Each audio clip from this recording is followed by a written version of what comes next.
From navigational rallies and rally crosses, because everybody does that, how you bring them into Well, rallies. that's always been a problem, right? That's something that Like we all. on a regional level, I'm talking Right. about Ontario. Right? No, we have to figure out, well, I say the club. The club system is how it's supposed to be, and that's what I'd like to see more and more. We do it with rally cross and rally sprints. We get them in, join the club. Well, there's not activities like what you guys have. What we just went through, have a dinner, have a little fun game or whatever. We try to get people, we say, how many parts, elements to rally? You want to be a rally man? You need to learn how a rally is organized, how does it run, what are time controls, all right? So join a rally, work a rally, you'll learn a lot of that. Plus you're networking, and now you're a mechanic, but you need a co-driver, and you don't have a garage, and he's got a garage, and he's got tires, and he's got a mechanic, and you start building your team. So working a rally is always good. I think there's a lot of people that are a little reluctant to do that because they don't know. Like, well, I don't know how to work a rally. Where something like Anders and NASA have that academy, the online. Anybody familiar with NASA's website? Yep. What is it called, the academy? The Rally Academy. Yeah, that's what it's called, right? So it's got a video, right, of the time control, main time control. Here's, you show up at the rally, you answer yes to the email, you get in your car, you go to the rally, you meet somebody, you sign up, you get a shirt, you go to the first stage. If you're a start control guy, it shows a video of getting out of your car, setting up the table. So I think that's the type of thing that I think needs to be done more to recruit more people to come want to work a rally. And then it needs to show, and I don't think it's quite there yet, it needs to show you standing there trying to sign up, sign the guy's form, and you're shaking because it's David Higgins or Travis Pastrana, and you can actually talk to the guy, or I always remember almost taking out workers. They're in the best spots, right? There's this little tiny junction on the hairpin. Nobody ever sees it, and I come blowing in the wrong gear, whatever. They get to see more cool things as a worker. Try to sell actually being a worker, being a volunteer is actually a really good way to learn and network and have fun. So I really think that's the big starter. It's just like the SCCA road racing. You now have to work a corner. You got your run group you're in, but you got to set up cones or flag, and you do that with rallycross, or at least in New England, our rallycross workers, they get a run and then they got to go stand by a corner and set up cones and count cones, and I think they have to mark down who hit what. So working, and then another thing you have to learn is how to build a car, how to run a team, how to do it. So join a team. So the next thing you do is you go volunteer for one of the local rally guys, and you start washing windows, changing tires, doing work as a team member is a way. We need to encourage that. I don't know how to do that. How do knock on everybody's door, keep going until somebody says yes. We have that actually in the club. You have a board. Hey, you got a mechanic. No, Facebook. We can See, that actually does help a lot. Yeah. So that's a good way. And then, what else? I was just thinking of work a rally, work a team, be a co-driver. A lot of people, and there's also the co-op rally. It's like, okay, neither one of you can afford to go racing. Well, okay, both go together, then switch. I think as a lot of the guys think, I just want to be the driver. And they also think that notes are for the co-driver. And these things need to be fixed, because really the best drivers in the world are really good at writing notes, and they know exactly what they want to hear and exactly how they want to hear it. So if you have a situation where you show up at a rally and somebody gives you Jemba notes and you've never practiced, you can practice anywhere. All around this area, there's plenty of roads. You got to have a partner. You write your notes. You drive slow. You don't need to go fast. You don't want to go fast. You can't even go fast when you're trying to write notes. So stay, less than 35 miles an hour. Don't look back. Write your notes and do it until your ears bleed. It is so painful sometimes writing notes, and you write them over and over and over and over and have lunch. And I got stories of me going to Finland, and that's where I go. I used to go about every 2 or 3 years. I go to Yucky Huntington, and I'd go there and I'd spend a whole week with him. And I mean, we had a lot of fun at night too. But the biggest thing was he would make me go on these roads that were just impossible to describe. It's over the crest, into the turn, and into this down double apex, whatever. And I come back from there, and it's like I look at Gemma notes. It's like, this is rubbish. Opens tightens? No, stay out. You know, stay in. What's the other one? The biggest thing I think the new drivers have to learn is where to go slow. Because when you're all excited, you already know you want to go fast. It's where do I got to slow down? So if you have, you know, a left 6, right 1. For me, I used to hear 6. I got it, flat out, right? 1. What's that? Oh, no, that's not a left 6. That's a braking stay left, right 1. Or if I heard a braking left 6, I don't brake in a 6. Right 1. Oh, yes, this one I will. So how do you mark that? I do it different. I can give you 4 different ways to do it, but you have to decide what you hear and what you respond to. And you only get that by writing notes and working it up. And then when you get a new co-driver, the co-driver goes, how do you want to hear? How do you want me to do this? And if you go, I don't know, you're no good to him. The co-driver needs to be told your language. What is your language? Swahili? Right? You like to hear the 6s done this, the braking. What about every time you see a Gemma note, the junctions? One time it says brake. A few miles later it says don't overshoot. A few miles later it says something else. They interchange the same information. Different ways. Yeah. Will it use in Gemma notes in ARA, or is it going to be 2-pass record? Both. We're going to leave it up to the organizers. Oh, We don't want to dictate. The organizers, because New England Forest can't do 2-pass record. It just can't. Some organizers supplied notes with 2-pass recce. It might be that if you can only do 1-pass recce, you're better off with Gemma. If you can do 2-pass recce, you it's going to take a little while, but we're going to leave it up to the organizers. sorry to make the side track. But the point is that we really need to practice this, and this is all the things we said: work for a team, work on a rally, even co-drive for that matter can be free. Practice doing your notes. That's all free. So somebody says, "Well, I can't afford to do a rally." Well, yeah, but the 4 out of the 5 elements can be done for nothing. It just takes a bit of ambition. So that's what I say. We got to encourage that more. Because you can be practicing and doing a lot of stuff. And I practiced for years before I ever did my first rally. And my nearest rally was Pennsylvania. It was only 8 hours away. And it took me years before I could ever afford to go do that. So, practice, encourage, mentors. That's what the whole other idea of having a club system. Look around at the gray hair, right? This is a massive... What hair? Yeah. That's a plus. What a resource. Guy's got 50 years experience. Or Yeah. 30. Oh, that's 50. All right. I didn't want to, the math, because these guys can add, so I didn't want to see. This is my 51st year in the sport. Yeah. Massive resource. I mean, I went to you 35 years ago. What do I do here? No, that's the other way. No, don't do that. All right. I'm supposed to throw you out for that, but I'm going to walk over here. Or I like, you show up. Where's your insurance? Huh? He looks at you like, okay. Isn't it true in the state of New Hampshire you have to have insurance to get your registration legally? Oh no. You're not listening. He's supposed to throw me out, right?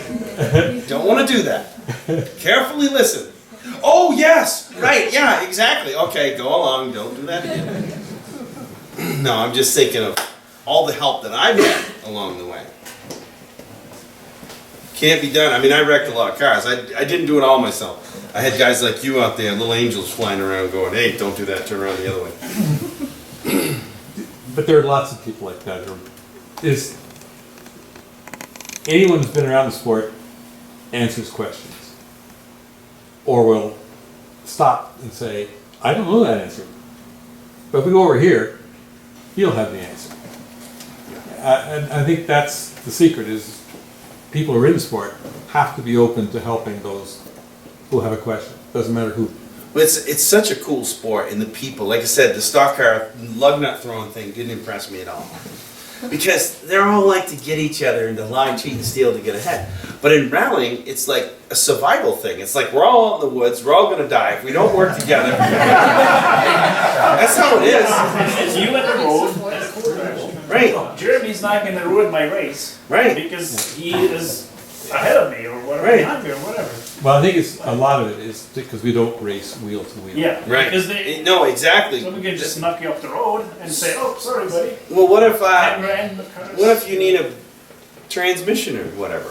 You come up to me and I got a transmission. I'm gonna give you the transmission. I mean, you wouldn't believe how many times my co-driver's like, "What'd you do that for? That was stupid." What if we break one? We're done. He needs a transmission. I'm not gonna not give him a transmission. You'll come back later, right? And now people say, well, yeah, maybe, yeah, that'll happen to you. Well, maybe, but I don't do it for that reason. It's because you need it and I don't, right? And I think a couple times I have gotten bitten by that, but I still made it work. You started a bit ago saying when drivers should slow down. Learn where to slow down. Where to slow down. Where do you slow down? Everywhere I'm not flat out. That didn't help at all. Well, the corners used to be named after the heroes. Back in the day before notes, we would just guess. And then the first couple of runs, somebody guessed wrong and they'd crash. And whatever their name was, that became the corner. Very scientific. Yes. You climb over the bodies, right? Or the cars. I think one of the things that Terry was saying is like kind of a guessing thing, and I teach the security guys this too, because sometimes they have to go to places where they're not really sure, and they have to go kind of quickly, and they don't know. And I say, always pick out the places where you got to slow down. So if I was on a ridge road, say you go mountain pass, you're on a ridge road, it's going to be fairly straight, you know, little crests and turns and nothing much. But all of a sudden, it's like you might have an turn at junction. Now all of a sudden, you're going to turn left, and now you're going to go over the top of the mountain. Well, over the top of the mountain is going to be like this herky-jerky left-right, very out-of-character corners. You would see that a ridge road versus a mountain road would have a totally different feel for it. And then there's a lower ridge road and an upper ridge road, and you can sense it. I remember looking at a topographical map of Oregon, and it's all these round mountains. You can see when you fly over it. There's like all these round mountains, so it's like a left, left, left, and then a right, right, right, and a left, left, left, and a right, right, right, and then a hairpin left, and then you can kind of sense. You can't. It's not that scientific, but you can get a sense of the fast rallies, the slow rallies. But usually, it's going to be when you get your notes. If you got Jemba notes, you would just kind of look down through there and you say, yeah, there's a tight one every third line. There's a hairpin or whatever. It's not, it's not going to really help you that much, except for if you have that in the back of your head. It's like, yeah, pretty soon there's going to be something tricky up here. And driving with what you hear, that's the most fun part of rallying. I think that's why we don't have a lot of people in rallying, because most all races you drive visually, you see it, you do it. It's fairly simple. On the road we do that, but in rallying you have to drive with what you hear. So that's the hardest part. So if what you hear and what you see is different, then you got to go with what you hear. See, but the visual is more.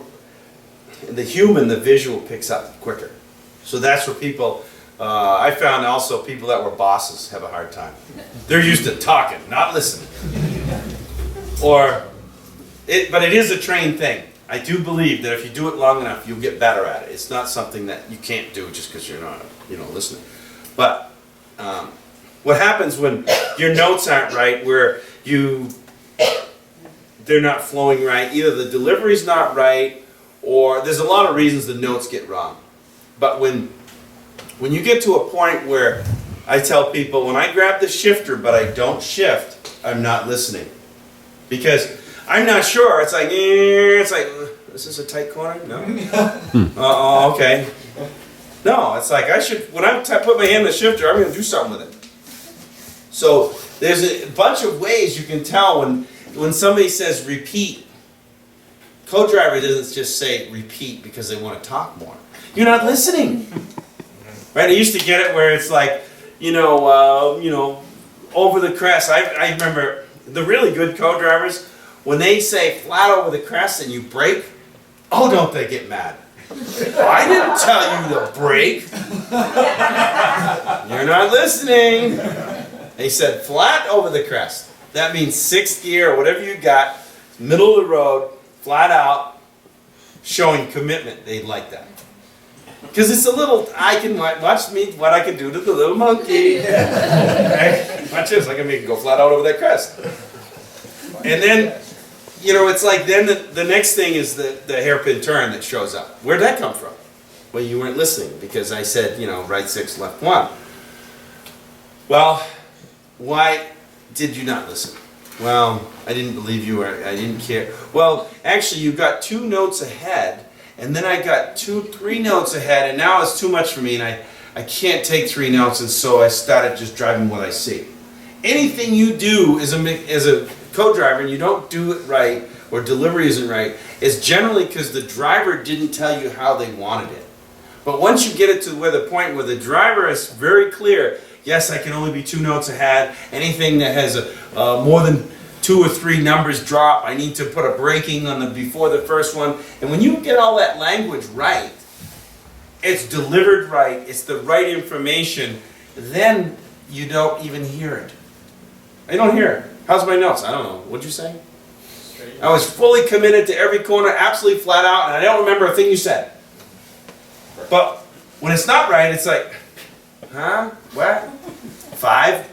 Really? A 5, right? Mm-mm. Okay. I think we're just going to kind of sit back, slow down, and just kind of watch, leave our hand on the shifter for a while, just to see if, in fact, you know what you're talking about. Because I don't trust you anymore. And you know how long you're gonna have to do a few stages of being spot on before you win that trust back from the driver. And when you go back down and dissect, it's mostly not the co-driver's fault. Yes. It's mostly not. And I know I'm sorry. No, you're and right. I'll throw them under the bus like anybody, right? I agree with you. The driver doesn't know what they want. They didn't spend any time on the notes. Well, that's not I don't have time for that. I'm a driver. It's what I do. It's who I am. You're an idiot? And you're admitting it? I've often sat in the back seat of cars on reconnaissance. Antoine doesn't like me doing that anymore. But I used to sit behind him in the back seat and listen. And I like doing that because then I can put it together with what I see on in-car with different drivers. And for my education, and see how different people handle it.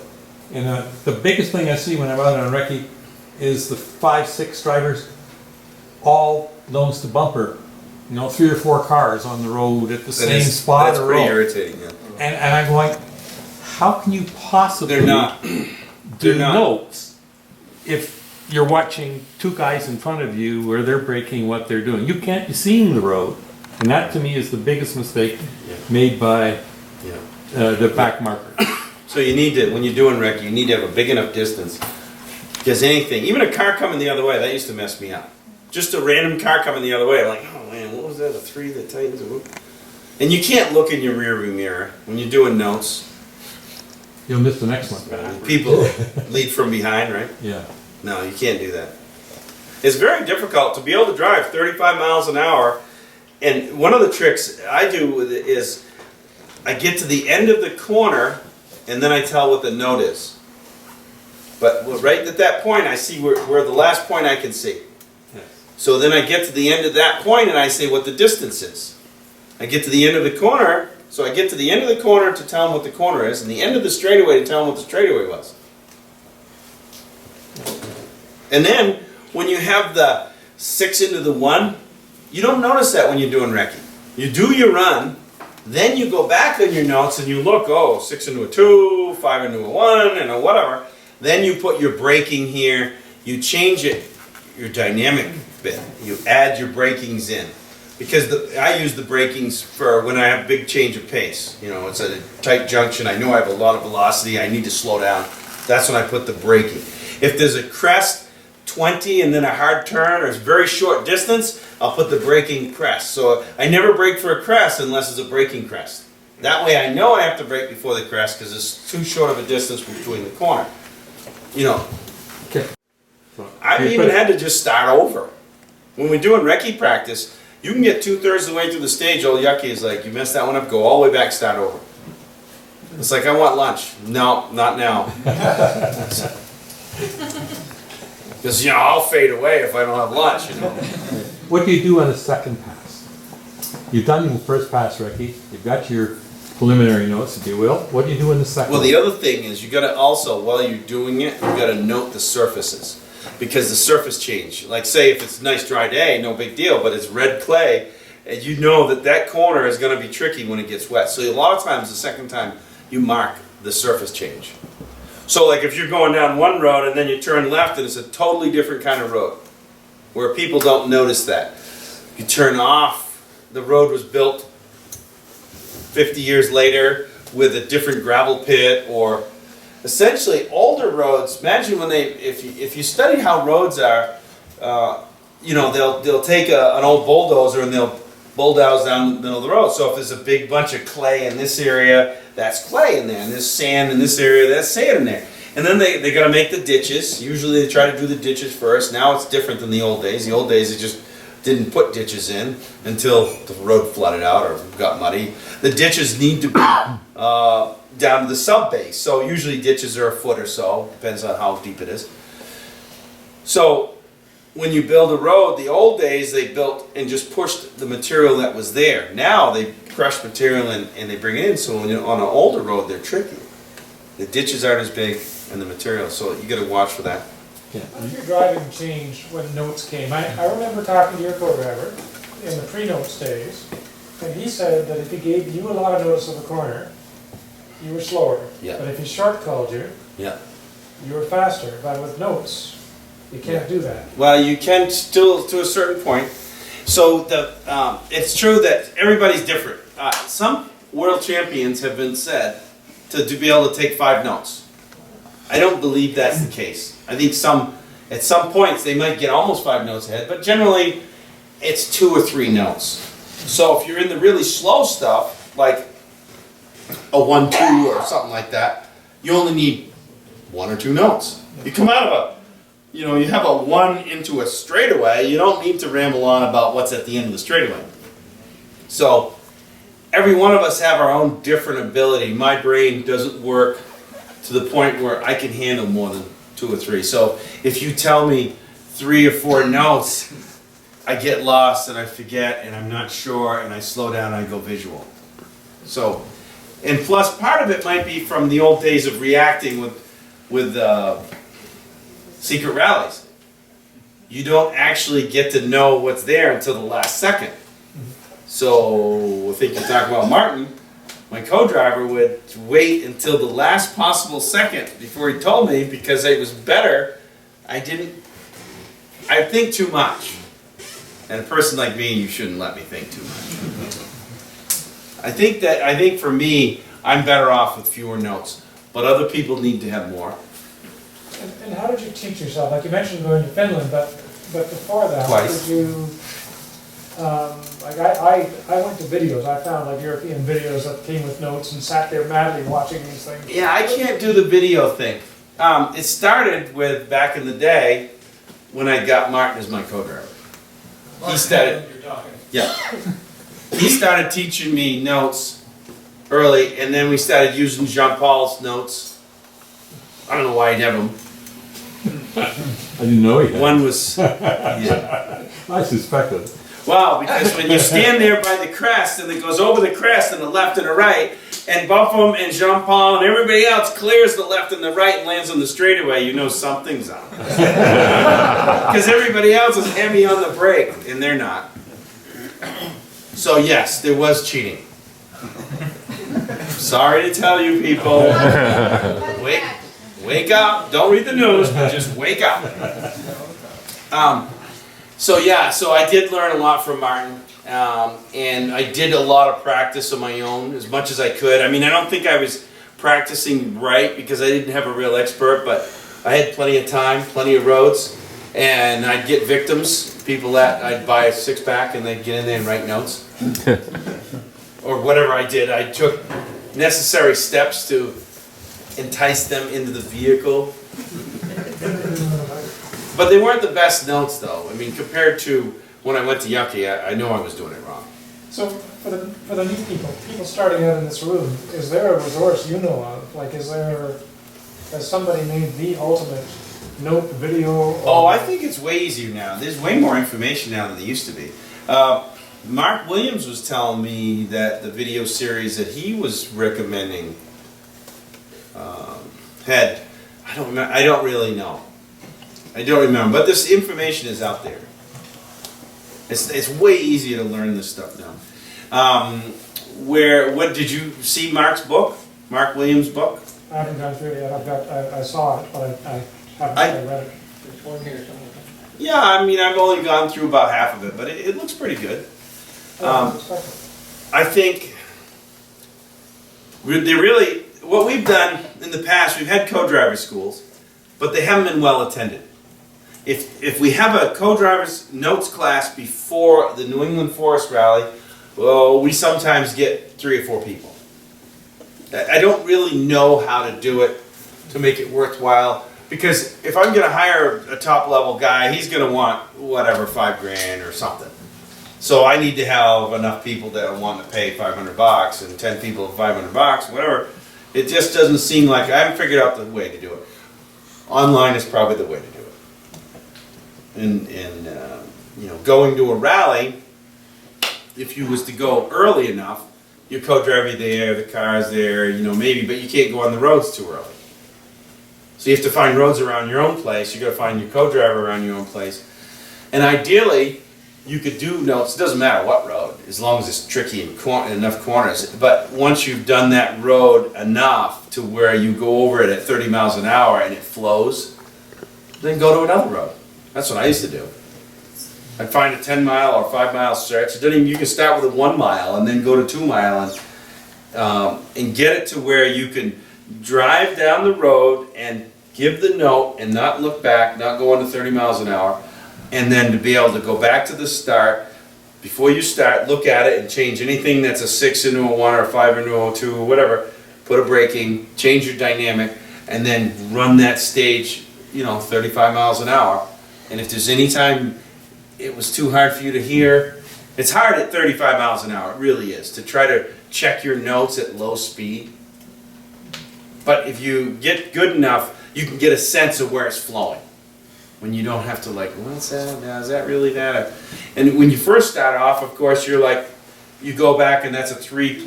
No, that's a 3 minus. No, that's a 4 minus. No, that's a.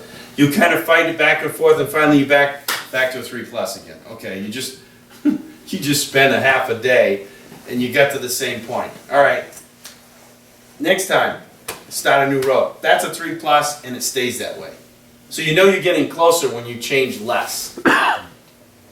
So that's why you got to have 8 sections of road. You do each one, and hopefully it will be like anywhere. Every stage will get a little longer, a little longer, a little longer. And now you're into a 10 or 15 mile stage by the last one.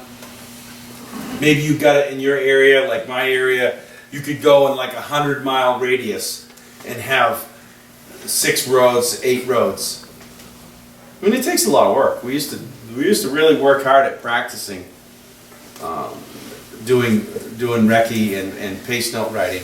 We have our place, the really ideal setup is we have a 17-mile stretch around our place, has ridge roads, mountain roads, all different kinds of roads, and they're Gemba noted. So I make you write notes and get really good at writing notes, and then you compare with what Gemba. I knew exactly that corner. They said it opens and tightens, and you said it stay out. Every time they say this, I say this. So then when you go to a rally and you see a Gemba note, you're like, I know what that, I gotta put that. So that's the You have to put sort of your take on their notes. That's exactly what you're doing, is you gotta come up with an opinion, what you like, see how they do it, and then you adjust. And that's where Higgins beat us so much the first year in 01, 02. He'd been doing his own notes for years, and when Gemma showed up, he's like, oh, I know what they mean, and he was the quickest to adapt. That's essentially why he won the first few years. What is Gemma? Jemba is a Swedish note-taking system by Arne Hertz. Arne. Guys from Sweden. It's a machine, right? Machine. It's yes. An accelerometer, right? Yeah. Accelerometer and mileage. Oh, okay. So when you're driving it, or when Right. is driving it, then it'll. You plug it into a rental car, the little GPS sensor on it, and it senses, okay, that's a 6, a long 6, or a short 6. The only trouble is that the first one we made on open roads, right? So when the notes are made, there could be logging trucks coming the other way. So you may not have the. That's tricky. There's a number of things, other things that I think they've resolved a little bit, and who's done notes? Who's written notes? Have you, somebody here done notes with Pete? Gemma notes? No? But the first ones were really difficult because if it was a wide road, the person driving the rental car, making the note, thought he was a rally driver. So it's right, he's doing lines. So a wide road, he would take the line, well now that 5 is actually a 4. So on the wide roads, you could go much faster than the note would say. But then on a narrow road, they were stuck in the middle of the road, and that was actually a 5 is a 5. So when you got on the narrow roads, you had to downgrade everything. When you're on the wide roads, you had to upgrade everything. And then that was tricky when some of these stages would be 3 different roads over a 10-mile section. It was tricky. Then afterwards, they go back and they look at, okay, there's actually a log sticking out, and you're going to drive around that. So they'll note that. That'll be that'll be like the second pass, I think I'm not exactly sure if it's the second pass that they note the don't cut and big drop-offs and more details. In my mind, caution should be something that's going to damage the car. Big jump or a big hole or something, rough spot, caution. They'll interchange cautions for like a time when you're going to slow down, where it's braking, like a sharper corner after a real fast straightaway and a real sharp corner. Sometimes I want to hear braking because I need to remind myself that I'm doing 100 miles an hour and that's a sharp corner. Because a lot of people come to junctions after they've been going really fast and they overshoot the junction just because they lose perspective. It's sort of like going down the highway at 100, then you go off the off-ramp and you realize, whoa, I didn't realize it was going so fast. Same thing happens at junctions in a rally. Speaking of which, how do you establish your braking point and your entry speed for a corner? Well, I think in the beginning you brake too early. Well, I tell you, a couple things make a big difference on that. It's the weight of the vehicle. And when you go from like a light little front wheel drive, our R2s are 2,500, to like the RS is like 3,500. So that's a big difference.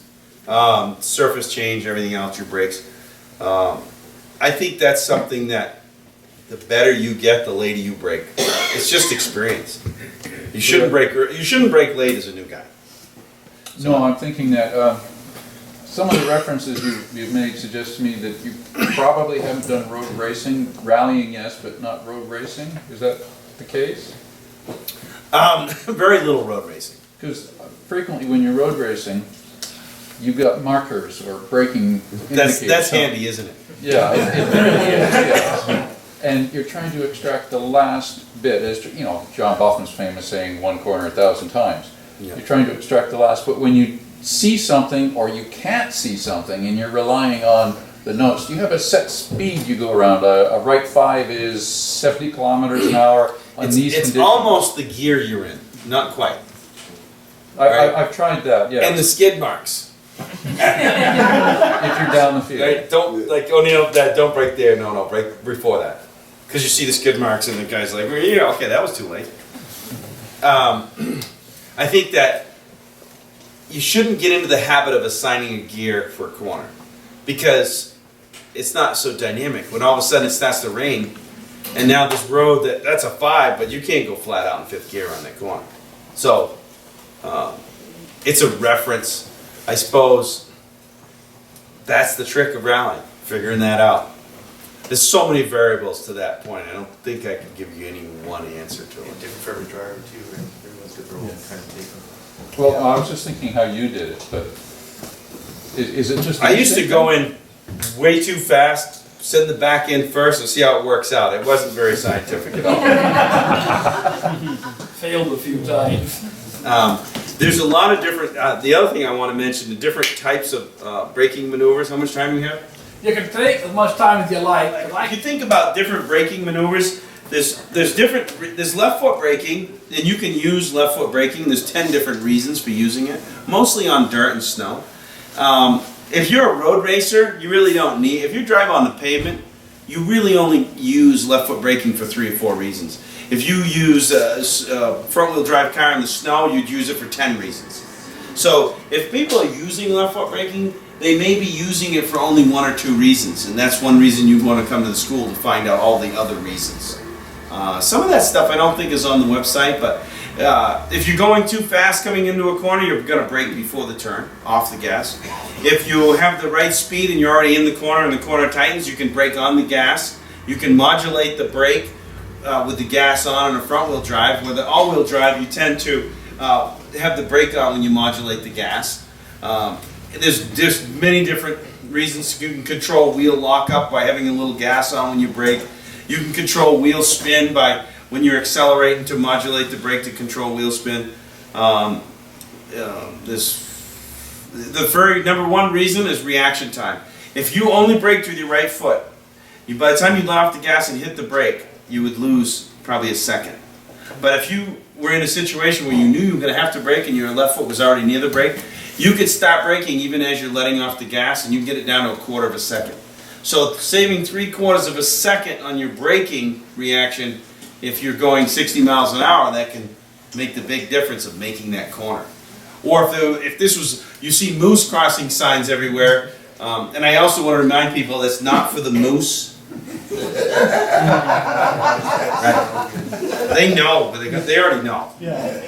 So you would have your left foot on the brake right near the brake pedal ready. If you were in a congested area where people were going to whip out in front of you, you might have your left foot near the brake. But once again, left foot braking requires practice. And my lawyers say, don't tell them this unless you know you have plenty of practice time and whatever. So the problem is when people start left foot braking without practice, sometimes they push with both feet. And that's the reason why they don't teach left foot braking in schools. That's why they don't teach the police. Unless there's 3 or 4 state police guys that do it, but I think Michigan, California, and Colorado. Because your natural instinct is to let off the gas and push with your right foot. So if you start left foot braking and you inadvertently wouldn't know you're pushing on the gas while you're pushing the brake. So that's the reason why they say don't do it unless you practice letting off with your brake. So there's all the different kinds of braking, left foot braking. Now there's different kinds of braking. You can use your right foot or left foot brake on any of these, or most of these. Straight line braking is what everybody does. Somebody pulls out in front of you, you let off the gas and hit the brake. You always let off the brake before you turn. So you're only ever braking in a straight line. That is true for most situations. Where people have a problem in accidents, they brake and turn at the same time. So you should only try to brake or turn. Straight line braking. I'm going to have a cough drop or I won't be able to make it. Trail braking is the next kind of straight line braking, and that's what the road racers do, and that's what we do in rally. Whenever you have a lot of speed, you want to slow down and make the turn. You let off the gas and brake, and when you start to turn, you slowly let off the brake. The tighter the corner, the slower you let off the brake. So you learn to ease the trail off the brake. Trail braking works on any surface, any vehicle, and especially vehicles with ABS or dynamic stability. Anybody here use trail braking? So it's when you want to slow down and turn. A lot of times, if you're on dirt in the middle of a corner and you don't have too much speed, but the corner tightens, or it's off cambered, or it's slippery, or you see a mud puddle, That's at the point where you're in the corner already and you want it to turn in or get better bite on the front, but you don't really want to slow down much. You stay on the gas and you brake in the turn. Or in an all-wheel drive car, you might add the brake, and if that's not good enough, then you can let off the gas with the brake on. But that's medium braking, medium to light braking in the turn. No, thanks, I go. Thanks. And then you have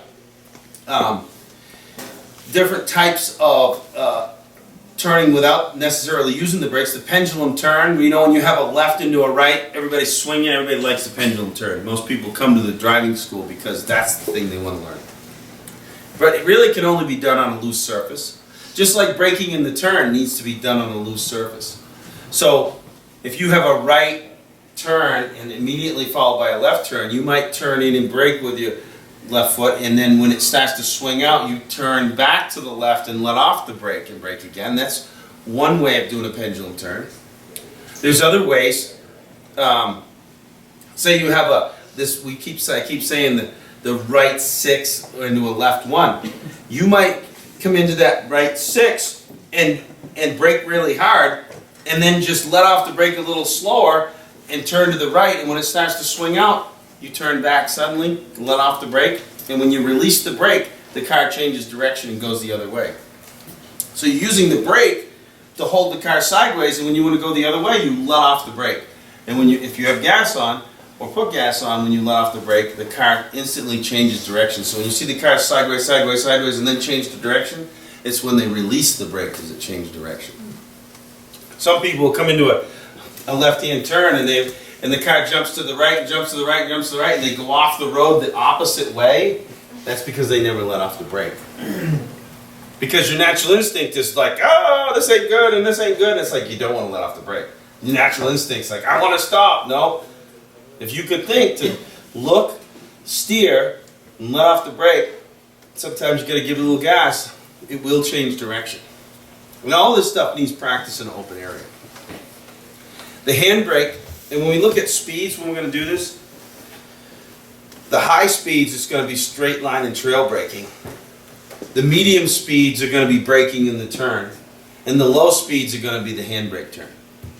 So when somebody says, oh, I did a high-speed handbrake turn, there's no such thing. If you're doing high speed, you should be trail braking. If you're going low speed, you should be handbraking with throttle steering. And when I have a skid chart, and it shows your order of priority when you're trying to drive and figure out how to use the right maneuvers, speed is the #1 thing. If you're going way too fast, you've got to brake in a straight line or trail brake. Speed is most important, then surface. If you're on pavement, you've got a straight line or trail brake. If you're on dirt, you can brake in the turn and pendulum turn and various other things. So speed and surface are first and second. Then the vehicle type becomes the third most important decision making. If you're in a front wheel drive, you're not going to be able to wheel spin oversteer. You're not going to be able to throttle steer. You have to learn. All cars handle the same with the exception of wheel spin in the corner.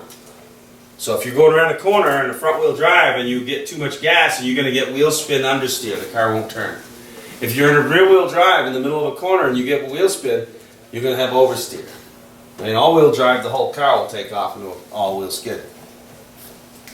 So vehicle type is third. Then the fourth variable is the equipment on that vehicle. If you have ABS, you have traction control, dynamic stability, you're not going to be able to do pendulum turns, you're not going to be able to brake in the turn. All you can really do is straight line brake or trail brake. And when you look at the skid chart, you see straight line and trail braking will work on all vehicles and all surfaces and all equipment. But when you get to loose surfaces and medium speed turns, you need to use all the other reasons for left foot braking, and all the other types of braking come into play. That's as simple as I can explain it. Somebody asked me the other day, some journalists want to know, how's that, if I said the most important thing is to read the conditions and adjust the speed for the conditions, and there's 5 different variables, temperature and wind direction and all this other stuff, and humans are really good at determining that, and really good humans pay attention and they don't have that problem. He said, well, how are they going to fix that? How do you fix stupid? No, because you're busy. You know, you're doing something else. You're in your little cocoon, this nice warm, fuzzy, whatever. And you're traveling through like this really nasty place with crosswinds and north-facing slopes and temperature changing and bridges freezing before roads. Completely oblivious. And then your car gets into a skid, black ice. People say all the time, well, if I hit black ice, I'm gonna have to pull my victim card out because I'm done. There's nothing I could have done. I'm sorry, I'm a victim. Because when black ice happens, it's not usually a surprise. When you think about it, there's usually two or three people parked 2 miles up the road, stopped with their flashes on, going, "This is bad." Yeah. And you go around the corner, and there's a whole bunch of other people crashed up, blaming the black ice. It's usually in the afternoon, maybe, and then raining. Temperature drop. They say, watch your temperature gauge. What am I watching for? 5 or more degrees within 15-minute drop. It needs to be a big temperature drop, whether the rain stopped or the roads were wet and it froze. So, you shut off your wipers. Now the temperature dropped. Usually, the window starts to fog up. Side window first. Turn on your defroster. You know, when your tires are on wet ground, they make a sizzling noise. And when the temperature starts to freeze and it goes to black ice, the tires are quiet. When you're following another vehicle and there's headlights coming the other way, you usually can see the road shiny, but those 2 strips where their tires went means the road's still thawed. So that's 3 or 4. Then, the temperature's dropping, all of these things are happening, the noise, the tires are getting quieter. Then the road freezes up. Then The it's steering black wheel ice. goes bad. Steering gets light. You know, there's a corner with a bridge. So there's 5 different things, whatever, that before you get on the black ice, you should have known that. But if you're not paying attention, if you're inside your cocoon, if you're listening to your radio, if whatever, you're not going to notice that stuff. And it's going to sneak up on you, and bang, there's your victim. But when people say, you know, I used to hear it, well, if a moose steps out in front of you, you're going to die. Really? Oh, I wish you'd told me that before, because I've had a lot of moose step out in front of me, and I'm not dead yet. But I know what they mean, because I say, well, let me make you think about it. No, I don't want to think about it. Well, then you're going to die. Because if you haven't pre-programmed your brain and a 1,000-pound moose steps out in front of you and you're doing 70 miles an hour right past the moose crossing sign, you're going to die. They don't want to think about it. Okay, so you don't want to pre-program your brain? But I had a lot of people over the years call me up and say, you wouldn't believe what happened to me. A moose stepped out in front of me and I whipped right around it. My wife was so impressed with me and she said, how'd you learn that? It's like, I don't know how I learned that. And he thought about it. It's like later, it's like, wait a minute. You made me think about it that time. I did the little brain thing on him, you know. You shall brake, let off the gas and brake and look away and turn.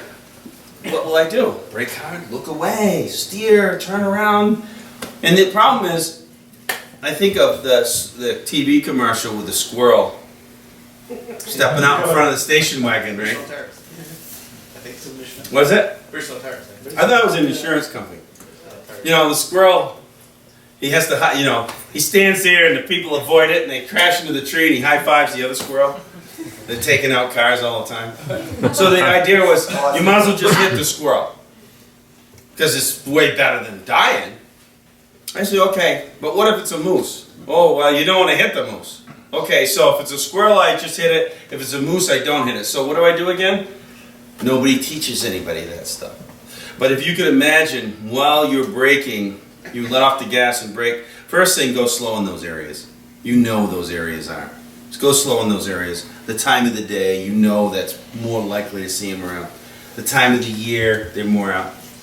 But when it happens, off the gas, on the brake. And brake as long and as hard as you can, but while you're doing it, look for a way out. And generally, if it's a moose or a car, they're going to kind of go in one direction. So if you could kind of like steer around the back side of them, you're better. Or even if you hit the back side of them, you're better off hitting a corner of the moose versus what kills people is dead center on the moose. Hits the roof, breaks their neck. If you're going 70 more miles an hour, they go around and kill the people in the back seat because of the speed.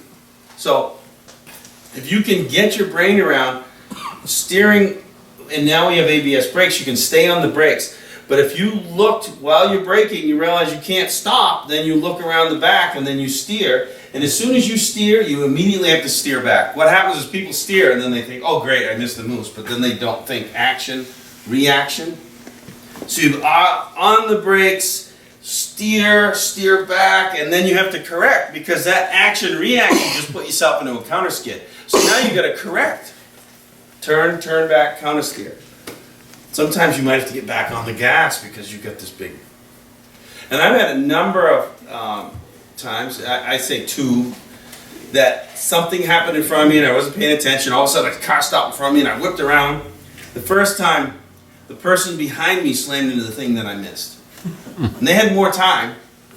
And the second time, the guy behind me followed me, and after, because I should have been paying attention. Somehow I got surprised. I got out of the car the second time and goes, wow, what made you think to follow me? He goes, I don't know, but it looked like a good plan. He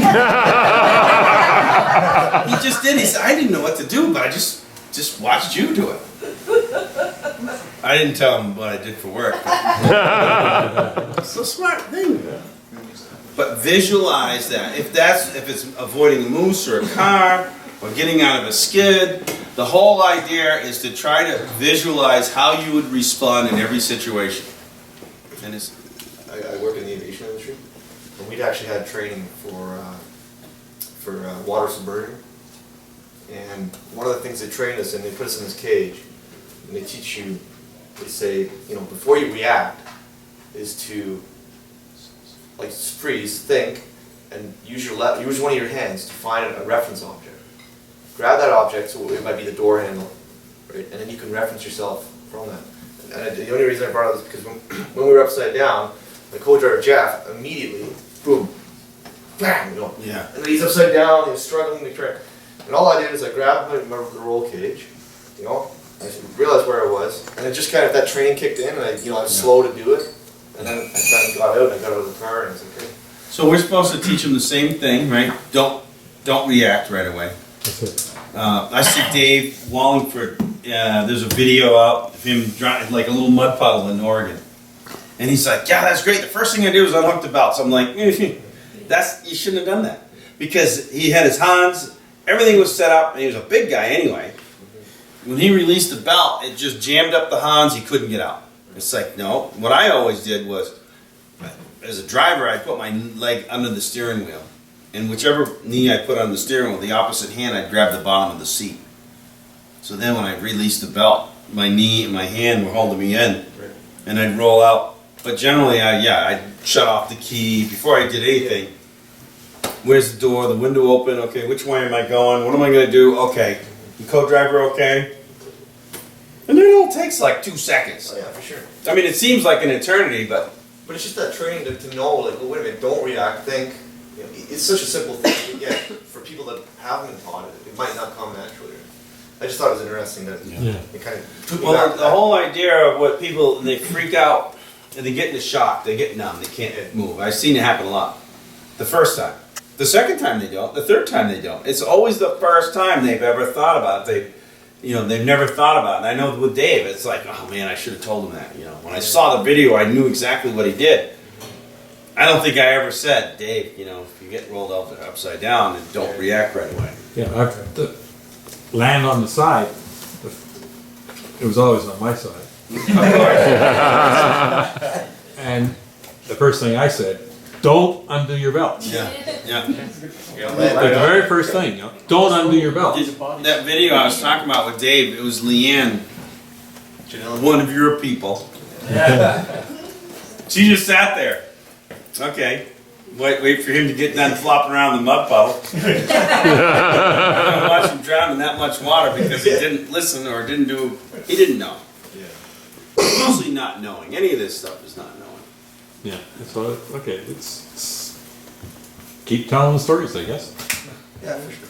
That people want to be part of something when they, join a club. And we are motorheads. And we're not going to ever be giant clubs. But I find that I want to go to a rally to see my buddies, and I can stand around talking about clutches or bolts for hours. And I get it, every once in a while, somebody will be standing there at a rally, after a rally party, and they'll go, "Who are you people?" We're our car guys. Well, I guess you guys are something else. I've been sitting here listening about this guy's had 3 car fires, and this guy's hit trees, and he rolled it over and tipped it back and kept going, and you guys are crazy. Not really, I didn't think so. Other people think we are, by the way. But as you said earlier, it's a sport where everybody helps everybody else out. Like, someone stops at the side of the road, you stop and give them a hand. Oh yeah, you're losing time. Yeah, well, okay. I do have another good story. David Higgins was sitting around, we were talking about that, about how if somebody needed a pull, I'd stop and pull him. And he said, "That's bullshit. That ain't no way. You don't stop and help people." Well, that was in Oregon rally, Washington. I keep getting the two mixed up. He was beside the road and I was his teammate, and that was 02 or something. So I kept smoking in there and backed right up, and he had the tow hook. He couldn't believe it. He thought I was lying to him. And then when I did it, he couldn't believe it. He hooked on, and I took off, flat out. He's in the back, 60 whatever speed, flying flat out. He said, "Enough of that." He had the brakes on, the lights flashing. I'm like, "What's wrong? What's wrong?" He goes, "I'm off. Get him off." He said he was never so scared in his life. He didn't believe me. And then when he hooked on, he never got the memo, the brief of, "And we're going to go flat out at round." I didn't know. You want a hook? You don't complain. I mean, it was broke because you had to tell him to be on the stage. I know, didn't get he wanted out sooner than that. Any jumps in there? We had 2 in the air at the same time? No, but I was pulling him around, like swinging him around pretty good. We don't allow that in Canada, it turns out. Not after the last time. Not after last time, we had two vehicles in the air. One strapped to the other. But, Apparently this bad. well, now the rule says, for the minimum distance to extract the competitor from difficulty. Which should be to the end of the stage. The police say that, no more than a mile, right? That's in the U.S. They got those, can't tow anymore more than a mile. So we'd stop, unhook, and then hook back up and go another mile. And one guy in Maine, he said, "Yeah, only been towing him a mile because I've been following you for 25 minutes." Just going from Aquasic back to Rangeley, or Rumford. Okay, what's your point? So we're busted, what, you get once or 25 times? I mean, how many? One ticket? No. Just so you know. So we love the good stories, and we love being with a group of like-minded people.